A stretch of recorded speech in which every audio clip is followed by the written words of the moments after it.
Hi friends, and welcome back to my channel. I'm AmandaMuse, mom of two, liver of life. I don't know, let's talk about some life things. And today I want to share with you a weird thing that I have that I feel like a lot of you might relate to because I get a lot of DMs about this when I talk about it.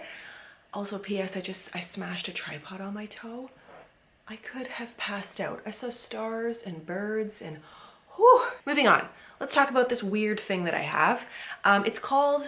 I feel like it's called Emetophobia. I'm not sure how to say it because I just Googled it. I've never been properly diagnosed, but it is a fear of throwing up, and it's legit.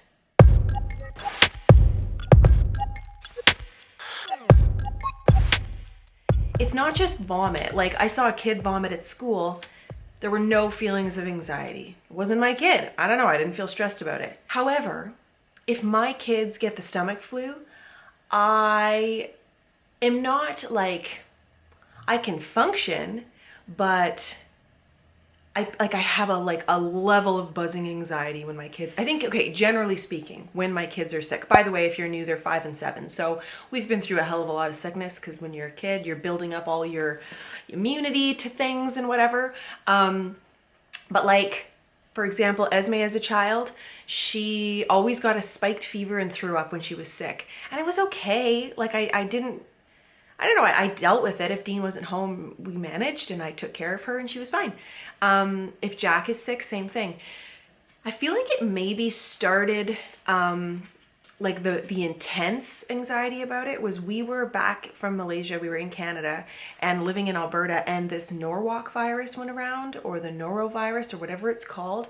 And I don't think I've ever seen a house just like go down. I think it started with Dean. Then it was like 12 hours later, my in-laws were down. And then within 12 hours, I was sick. I was so sick because of this weird vomiting thing that I have that I ended up in the hospital having to get like an IV for fluid. Like, it was a situation. So let's back it up for a moment and just talk about stress and anxiety in general. I do not have, any type of like what's the word I'm looking for? Formally diagnosed anything. I think I'm just a regular person who acknowledges when I get stressed out and tries to cope and work on things like breathing exercises and that. I will say, like, many years ago, I had a couple of seizures. It was like around the same time of life, and it was as a result of being sick. And I feel like there's something in my brain that's just triggered me to be like, if you get sick and start throwing up, you're gonna have a seizure, and that's terrifying. And since then I've had like brain scans and I'm fine. I don't have anything. I don't have like epilepsy. I don't have anything like that. Actually, I haven't had a seizure in years and years and years. The last time I had it was after an intense bout of food poisoning, which led me to be dehydrated while I was very early pregnant with Esme. So when I spoke to my doctor about it, he's like, no, that was a seizure brought on by intense dehydration. So logically, I know that vomiting is normal, and I'm sorry if you have this and we're talking about it. Skip this video, go to the next one. But like, being sick is normal, and occasionally it will happen. You might eat bad food. Like, I feel like I need to quickly get through this video because it actually makes me sweat a little bit. But basically, I'll give you the very last experience I had rather than go into like my whole freaking health history. I'll give you two experiences.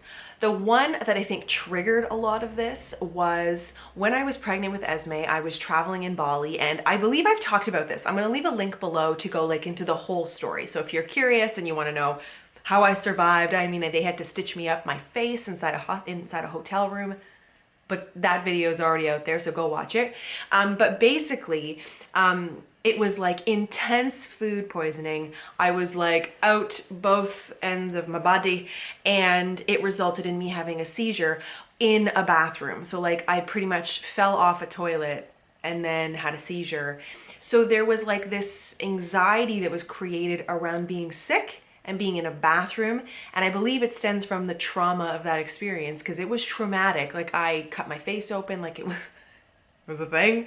And there's something in my brain, like it imprinted. So logically, I know that like that will likely, hopefully, pray to the Lord, never happen to me again, knock on wood, because it was horrific. I would never wish food poisoning on even my worst enemy. Like, it's horrible. And speaking of, I was watching the Amy Schumer comedy special last night, and she speaks about how she has, or while she's pregnant, she has that, what's it called?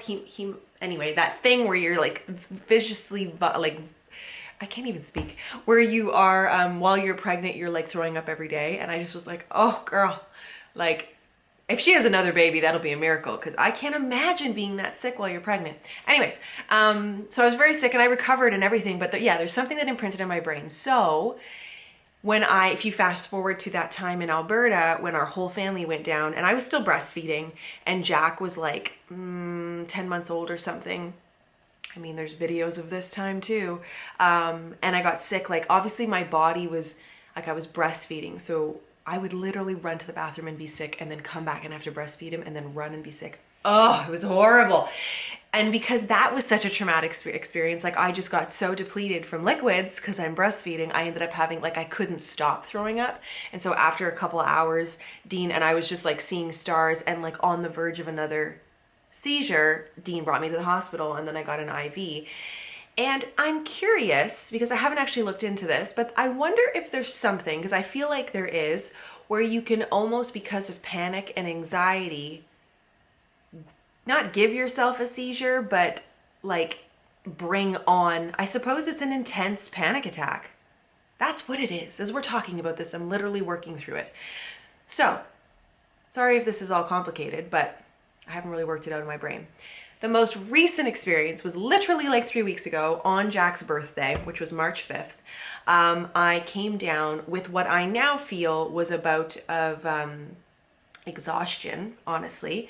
So everybody had been sick with this cold that turned into a flu, that turned into a stomach thing. And it was like the longest 3 weeks of my life, this like late winter, holy mother. And it just got to the very end, and I had like this much reserve energy, and then I did this work thing that just depleted me to no end. And part of it I have to take responsibility for, because I need to take better care of myself. I need to sleep more. I need to like sleep. That's my thing. I exercise, I eat well. It's the sleep part that's I'm kind of not taking care of myself very well. But basically, I'm sitting there. So I'd been in Toronto. I drove back home. I meet my family at the restaurant, and we're having dinner. And I literally ate 3 bites. If you know me, your girl loves to eat. 3 bites of a dinner from a restaurant? Like, what's going on? I had to go to the bathroom and like undo my bra. Like, I just felt like, like I need to be out of these professional clothes and home. And all I wanted to do was like sit in a hot tub and then just crawl into bed in like the fetal position and nobody bothered me for 12 hours. So I'm sitting at this table, and Dean looks at me and he's like, something's not right. You need to go home. I'm like, yeah. I was so sick that my dad, who had joined us for dinner, was like texting me the next day, and he's like, are you okay? Like, do you need to go to the hospital? Part of me thought maybe I had pneumonia because I was so tired and so exhausted. But here's where the shit really hits the fan. So that night, I go to bed and I start feeling nauseous, right? My children are actually sleeping next to me because they always crawl into my bed at night. I am having, I kid you not, panic attack after panic attack after panic attack. Like, and I suppose I'm using the term panic attack loosely because I feel that means different things to different people, but it was full on. Like, the fear of throwing up. I thought I didn't even want to stand up because I thought if I stand up, I'm going to throw up, and then the panic around the throwing up, and then I didn't want to go to the bathroom. Like, it sounds so dramatic, but it was seriously so dramatic. Like, your brain is tricking you that whole time. Can I tell you what actually like saved me? And it sounds very silly, but I feel like I need to like email her. The ASMR artist, Gentle Whispers, the woman who's like she's blonde, she's like the OG ASMR lady, Maria. I just kept flipping on a video, and I didn't even have a headset in my room. Like, I don't know where my headset was. And ASMR is always better when you listen on a headset. It's like a meditation, right? It's very chill and like calming, and essentially it's like she's speaking to you. So I felt like she was talking to me, and it had nothing to do with stress or anxiety. Who knows what it was about? I just kept putting it on. And you know what it would do is it would calm me down, and then I would fall back asleep for like a little bit. And then I would wake up and have panic because I thought I was going to throw up because I was experiencing extreme nausea. And then I would watch the video and fall back asleep. And when I woke up the next day, I was like, That was horrifying. And I told Dean and he goes, oh my God, like you should have come and woke me up. But the thing when you're having like an anxiety attack like that is you're like not logical. There's a part of me that's like, calm down. And then the other part of me is like, bah, you know, and like there's throw up and you're gonna have a seizure and your face is gonna get like, so you're like trying to calm your nervous system down, calm it down. And so I was able to. And then the next day I just slept like most of the day because I always find that the day after I have this like panic or what I perceive to be, a panic attack, I am like donezo, like depleted. I feel like I've exerted all of my energy to stop the panic attack from happening. It was like you're just about to fall off the edge and then you pull back, and then you're just about to fall off the edge and then you pull back. And so all of that to say, right now I'm great. I haven't had any bouts of anxiety or anything like that.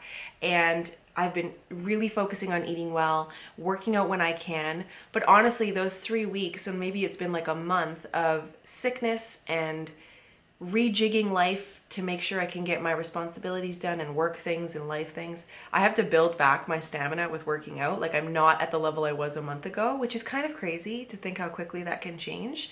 But I'm just taking it slow. Like it is not worth destroying my health versus like mental health versus physical health or physical health to keep up with who?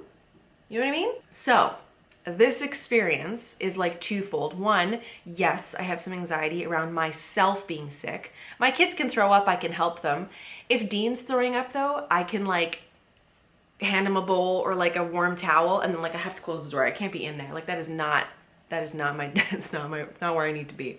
But I can help my kids, and I feel a little bit sick even talking about it. Like I need to be done with this video, but it's like a real thing. And so I'm sure there's some of you experience this kind of stuff. I would love to hear in the comments a couple of things. One, if you've ever experienced this and you can kind of like sympathize with me. The other thing is if you have found a solution or something that helps you cope when you're experiencing that kind of anxiety and panic. Like I would also love to know that because I can't believe how much that ASMR helped me. Like you always see in the comments people say, because I use it to sleep at night, but you always see in the comments people saying things like, you know, you helped me through anxiety, you really helped me through this time, and now I can literally say, it really helped me through this time, and it calmed my brain down. Like a meditation, it's almost like a massage for your brain. And I will say, in conclusion of all of this experience, because I always find myself surprised and almost disappointed. Like, why the hell did that have to happen? Come on, Amanda, get your SHIT together and like, you've got this. You logically know you're fine. It's just a little like exhaustion, which PS, exhaustion causes extreme nausea. Wonderful. And I didn't end up being sick, so I survived. So I feel like there's some things I got to work through there. But the other side of it is I feel like that was my body's way of saying like, hey girlfriend, you're not 21 anymore. You really need to focus on yourself and take care of yourself. And like, I can't work around the clock like I want to. And so it's really caused me to like put a bit of a mirror in front of myself and go, okay, I have gotten pretty good at like asking for help for certain things, but I need to take it to that next level. I need to get more help behind the scenes with like videos. And I took a pause with my editor, but now she's back. And so, yeah, it's made me go, you're not doing something right. And I think that that's really important when you have an experience in your life that causes you to be like, what just happened? Totally out of normal, and pause and say, we don't want that happening again. What can we do? What are some things we can put in place to prevent it? And also share. So like me sharing with you guys holds me accountable to say, hey, if I've said I'm going to do this, I'm going to do it. Also sharing with my husband to say, I'm overwhelmed with things and I need some help. And it's okay to ask for help. There's no shame in that game, you know? And so anyway, that's it. Those are my thoughts on this subject matter. So I do experience stress around illness, but it's almost my own illness. I think there's something there. There must be some psychological stuff going on where it's like, I had a parent that had a lot of illnesses growing up. Some are real, some maybe weren't. And so I think that I have this thing where I can't be sick, like it's a sign of weakness, and I don't want to be that person. And I hate it so much, like I fight it even when I am sick. So like I literally had to have a talk with myself when I got sick there to say like, you're gonna go downstairs and you're gonna watch TV, and that's all you're gonna do today. And there is plenty of stuff for you to do. There's the to-do list is just growing, but it will be there tomorrow and the day after that. And today you rest. And sometimes that's hard to do, and that's something I personally struggle with. So anyway, thanks for listening. Perhaps a little bit of a vulnerable video, but I feel like there's more of you out there who experience this kind of stuff. And that's all I have to say on that matter. So thanks for watching. Subscribe if you're new. Links below to more videos. Click up in the eye. It might be here. And that's it. I'll see you in the next one.